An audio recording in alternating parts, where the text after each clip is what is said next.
Judge's Corner is brought to you by CoolStuffInc.com, the best online retailer for Magic the Gathering singles and sealed product, and GatheringMagic.com, your place to explore the game. Now it's time for Judge's Corner. Hey everyone, thanks for watching another episode of Judge's Corner's Rules Questions, where the viewers, you guys, send us your questions and we answer them and provide them on air for you guys to see.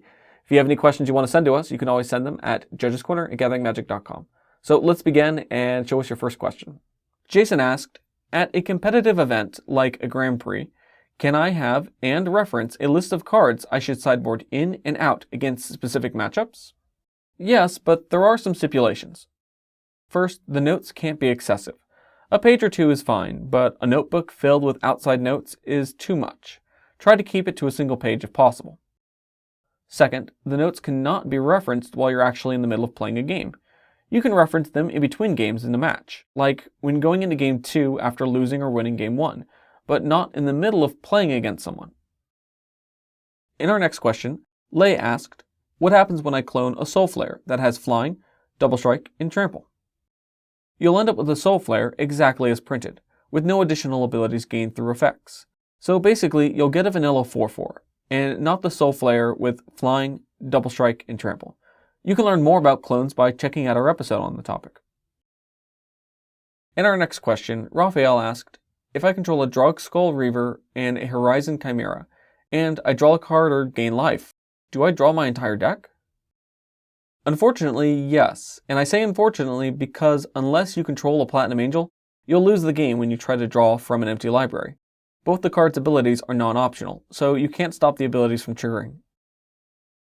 With our next question, William asked, you have an 8/8 creature with regeneration. Your opponent has a suspended Thysis, and the last time counter is removed on his upkeep, and he targets the 8/8 creature. In response, you regenerate the creature. Do you lose 16 life due to Thysis, or 0 life because you regenerated? You'll lose 16 life. The action of being destroyed is replaced with the action of being regenerated, but the target of the spell is still legal, and it does everything it normally does, with the exception of what is replaced. Our final question wasn't specifically asked, but it's a neat one I read about in the Level 5 Judge Riccardo Tessatori's tournament report of Pro Tour Dragons of Tarkir. The question goes like this. If your opponent triggers Exploit, and then you take control of the creature with Exploit, will you get the other trigger from your opponent's sacrificing a creature? This came about when a player played Sidisi with Illusionary Gains on the other side of the battlefield. What Illusionary Gains does is whenever a creature enters the battlefield under your opponent's side of the field, it'll fall off of the previous creature it was enchanting and enchant the new creature to take control of it. So with the Exploit trigger on the stack, the other player took control of Sidisi.